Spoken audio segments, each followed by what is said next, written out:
दोस्तों, आज की मेरी कहानी है विश्वासघात। रात काफी बीत चुकी थी। घर में सभी गहरी नींद में सो रहे थे, लेकिन सुप्रिया की आंखों में नींद कहाँ थी। वह तो सबके सोने का इंतजार कर रही थी। सबके सोते ही मौके का फायदा उठाकर उसने जल्दी से अपना छोटा सा बैग तैयार कर लिया। आज उसने अपने प्यार को पाने के लिए अपने परिवार के साथ विश्वासघात करने का पक्का मन बना लिया था। यूँ तो सुप्रिया बहुत अच्छी लड़की थी। ऐसा करते हुए वह बहुत दुखी भी थी, किंतु अपने प्यार को पाने की चाहत में मजबूर थी। वह अपने मन से हार गई थी, इसीलिए अपने कदमों को पीछे नहीं खींच पा रही थी। उसने स्वतः ही यह मान लिया था कि लव मैरिज के लिए पापा कभी भी तैयार नहीं होंगे। वह तो कितने स्ट्रिक्ट हैं, लड़कों से दोस्ती करना भी उन्हें कहाँ पसंद है। वह हमेशा कहते हैं लड़कों के साथ ज्यादा घनिष्ठता ठीक नहीं है, फिर लव मैरिज नहीं, पापा कभी हाँ नहीं कहेंगे। उसका निर्णय अटल था। उसे हर हाल में अजय के साथ अपने नए जीवन की शुरुआत करनी थी। बुझे मन के साथ वह घर से बाहर निकल गई, जहां अजय पहले से ही उसका इंतजार कर रहा था। उनका दोस्त राहुल बाइक लेकर खड़ा था। सुप्रिया जल्दी से बाइक पर बैठ गई और राहुल ने बाइक स्टेशन की तरफ दौड़ा दी। उन्हें स्टेशन पर छोड़कर राहुल ने कहा ऑल द बेस्ट और लौट गया। सुप्रिया घर छोड़कर आ तो गई थी, किंतु वह खुश नहीं थी। उसका मन उसे धिक्कार रहा था, उसे गालियां हो रही थी। एक मन प्यार के पीछे पागल था, तो मन की दूसरी आवाज कह रही थी यह क्या कर रही है सुप्रिया, जिसने जन्म दिया, पाला पोसा, इतना सुंदर सफल जीवन दिया, उन्हें ही धोखा देकर जा रही है। यह गलत है सुप्रिया, अभी भी समय है, सोच ले। क्या कभी भी तू खुद यह भूल पाएगी, स्वयं को माफ कर पाएगी? जीवन में कभी भी मम्मी पापा को अपना चेहरा दिखा पाएगी?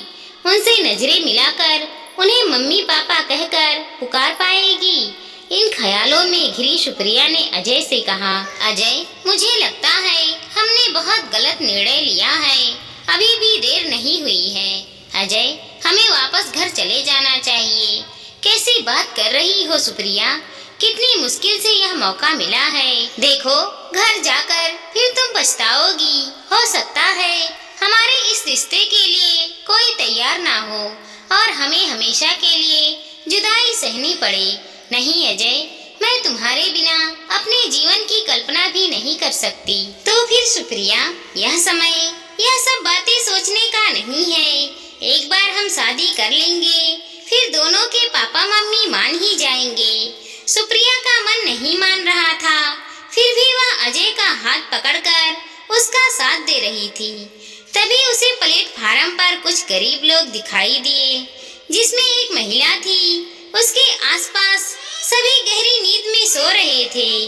वह अकेले बैठकर अपने छोटे से बच्चे को आंचल में छुपाकर दूध पिला रही थी। अपनी नींद का त्याग करके वह अपने बच्चे के लिए जाग रही थी।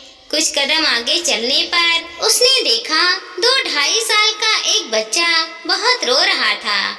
उसके माता पिता उसे चुप कराने के लिए कितना जतन कर रहे थे। यह दृश्य देखकर उसे अपना बचपन याद आ गया, जब से उसने होश संभाला, और जितना भी उसे याद था वह सारे मनभावन दृश्य उसकी आंखों के सामने दृष्टिगोचर होने लगे। वह वही खूबसूरत लम्हों में कहीं खो गई। उसके कदम मानो 10-10 किलो के हो रहे थे, जो आगे बढ़ने को तैयार ही नहीं थे। अजय सुप्रिया का हाथ पकड़े हुए था। तभी अचानक अजय को ऐसा लगा कि हाथ की पकड़ ढीली होती जा रही थी। सुप्रिया का हाथ उसके हाथ से छूट रहा था। उसने सुप्रिया की तरफ देखा तो उसकी आंखों में उसे आंसू दिखाई दिए। अजय भी रुक गया और कहा चलो ना सुप्रिया। नहीं अजय, इस तरह गलत तरीके से मैं ना चल पाऊंगी। यदि हम अपने माता पिता को, अपने परिवार को इस तरह धोखा दे सकते हैं, तो आखिर हम जीवन भर एक दूसरे का साथ कैसे निभा पाएंगे? मैं इस तरह घर छोड़ने के अपने निर्णय पर शर्मिंदा हूँ। अजय, मैं तुमसे बहुत प्यार करती हूँ, लेकिन इस प्यार के लिए अपने मम्मी पापा को शर्मिंदा नहीं कर सकती। हमें अपने माता पिता को मनाना होगा, हमारे प्यार के आगे उन्हें झुकना होगा। हमें धैर्य रखना होगा अजय, इंतजार करना होगा। क्या तुम इस राह पर मेरा साथ निभाओगे? अजय को अपनी गलती का एहसास हो रहा था। उसने मजबूती से सुप्रिया का हाथ पकड़ते हुए कहा, सुप्रिया, जब गलत रास्ते पर तुम्हारे साथ था तो सही रास्ते पर साथ कैसे छोड़ सकता हूँ? जल्दी करो अजय, घर पर कोई जागे उससे पहले हमें घर पहुँचना है, ताकि किसी को कुछ पता ना चल सके। तुम ठीक कह रही हो सुप्रिया, हमारे कदम डगमगा गए थे। जो बात हमें सोचनी भी नहीं चाहिए थी वह करने हम निकल पड़े थे। सही समय पर हमारी आंखें खुल गई। तुमने सही फैसला लिया है सुप्रिया, थैंक यू। चलो वापस चलते हैं, अपनी गलती सुधारते हैं। राहुल को फोन करके अजय ने कहा, राहुल मेरे यार, जल्दी वापस आ जा। क्या हुआ अजय? तू जल्दी आ जा यार, सब बातें बाद में कर लेंगे। राहुल जहाँ था वहीं से तुरंत स्टेशन की तरफ पलट गया। सुप्रिया और अजय उसे स्टेशन के बाहर ही मिल गए। राहुल ने पूछा, क्या हो गया तुम दोनों को? अजय ने कहा, राहुल, हम दोनों गलत तरह से जीवन की शुरुआत करने जा रहे थे। जिस इमारत की नींव ही गलत रख दी जाए वह इमारत कभी अच्छी और मजबूत नहीं बन सकती। राहुल ने कहा, निकल जाओ यार, ऐसा मौका फिर नहीं मिलेगा। नहीं राहुल, यह हमारा आखिरी फैसला है। राहुल ने कहा, वेरी गुड यार, सच पूछो तो तुम्हारे इस निर्णय में दोनों परिवार की भलाई छुपी है। चलो जल्दी बैठो, मैं तुम्हें छोड़ देता हूँ। रास्ते में सुप्रिया की दिल की धड़कनें तेज हो गई। उसे डर लग रहा था कि कहीं घर में सब जाग तो नहीं गए होंगे। फिर खुद ही स्वयं को समझा रही थी कि यदि जाग भी गए होंगे तो माफी मांग लूंगी। राहुल ने सुप्रिया को उसके घर छोड़ने के बाद अजय से पूछा, अजय, तू घर पर क्या कहेगा? मैं कह दूंगा कि राहुल की तबीयत खराब होने के कारण हमने घूमने का प्रोग्राम कैंसिल कर दिया। सुप्रिया धीरे धीरे कदम रखते हुए वापस अपने घर में प्रवेश कर रही थी। सुप्रिया की मम्मी प्रिया जाग रही थी। तभी उन्हें मुख्य दरवाजे पर आहट सी महसूस हुई। वह उठी और दरवाजे की तरफ बढ़ ही रही थी कि वह चौंक गई और उनके पांव वहीं रुक गए। वह छुप कर देखने लगी। उन्हें उनकी बेटी इतनी रात को बैग के साथ अंदर आती हुई दिखाई दी। उनका माथा टनका। माँ है वहाँ। मामला समझने में उन्हें वक्त नहीं लगा। उन्हें सब कुछ साफ साफ तो दिखाई दे रहा था। सुप्रिया दरवाजा बंद करके जल्दी से अपने कमरे में चली गई। उसकी मम्मी ने चुपके से दरवाजे की ओर से झांक कर देखा। सुप्रिया जल्दी जल्दी अपना बैग खाली कर रही थी। जल्दी से सुप्रिया अपने बिस्तर पर जाकर लेट गई। वह लेट तो गई, किंतु उसकी आंखों में नींद कहाँ थी। लेकिन हाँ, सुकून जरूर था, पश्चाताप भी था। वह यह सोचकर खुश थी कि किसी ने भी उसे देखा नहीं। यदि कोई उसे देख लेता तो यह सोचकर ही उसकी रूह कांप रही थी।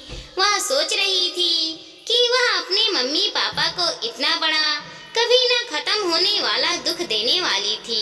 वह एक ऐसी बेटी बन जाती जिसने अपने मम्मी पापा का सिर समाज में नीचे झुका दिया। ऐसा सोचते हुए उसने लेटे लेटे ही भगवान के हाथ जोड़े। करवट बदलते हुए कब नींद लग गई उसे पता ही नहीं चला। सुप्रिया की मम्मा ने जब सब कुछ देख लिया कि सुप्रिया अब बिस्तर पर जाकर लेट गई है, तब वह भी अपने कमरे में चली गई। नींद तो उनकी आंखों से कोसों दूर थी। करवट बदलते बदलते सुबह हो गई। वह सोच रही थी कि आज सुप्रिया ने परिवार की इज्जत को दाग लगने नहीं दिया। स्वयं ही गलती करके स्वयं ही उसे सुधार भी लिया। अच्छा है उसे पता नहीं चला कि मैं जाग रही हूँ और मैंने सब कुछ देख लिया है। उसके सही रास्ते पर स्वयं ही चलने की इस पहल का इनाम तो उसे अवश्य ही मिलना चाहिए। वह यह सोचकर खुश है कि उसे किसी ने देखा नहीं। यही सही, अच्छा हुआ उसके पापा की नींद नहीं खुली। मैं भी इस राज को राज ही रहने दूंगी, कभी इसका जिक्र अपनी जुबान पर नहीं लाऊंगी। सुबह सुप्रिया गहरी नींद में सो रही थी। सूरज सिर पर चढ़ गया था। 11 बज रहे थे, किंतु सारी रात जागने के कारण वह अभी तक सो रही थी। तभी उसकी मम्मी उसके पास गई। प्यार से उसके सिर पर हाथ फेरते हुए उन्होंने उसे आवाज लगाई, सुप्रिया बेटा, कितना सोओगी? सुबह के 11 बज रहे हैं। रात भर रात जगा किया है क्या?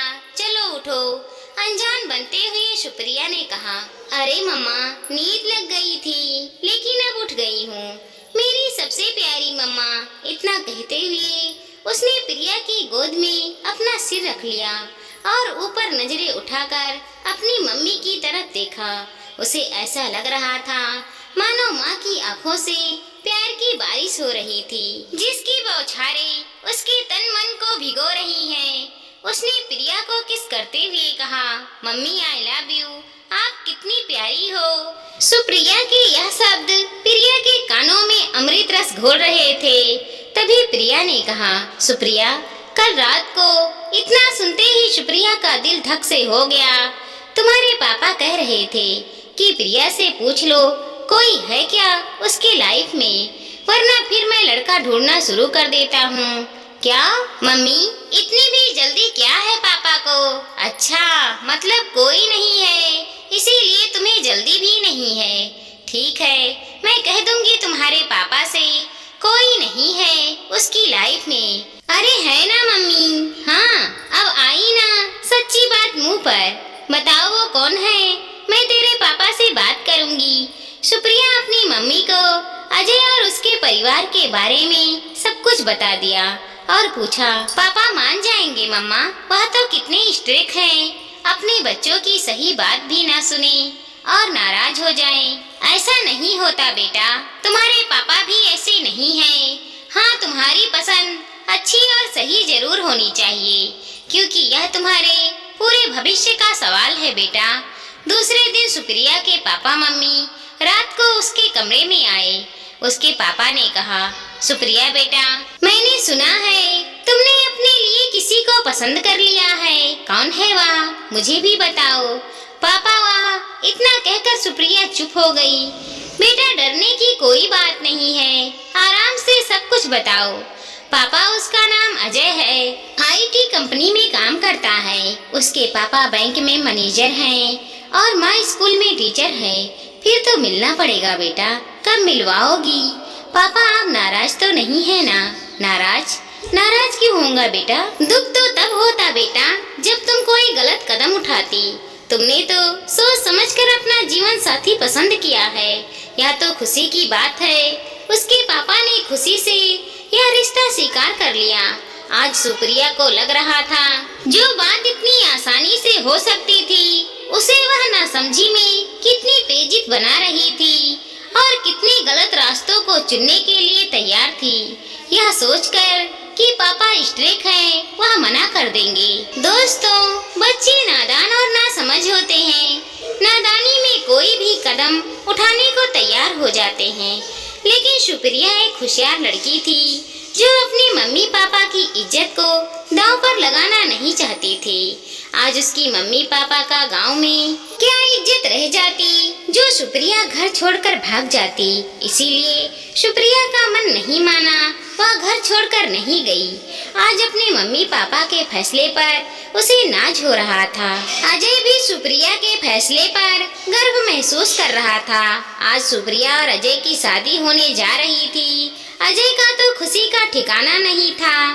दोस्तों, हमारी इस छोटी सी कहानी को लाइक करें, शेयर करें और चैनल पर नए हैं तो सब्सक्राइब करें। साथ ही साथ मिलते हैं अगले वीडियो के साथ। तब तक के लिए धन्यवाद दोस्तों।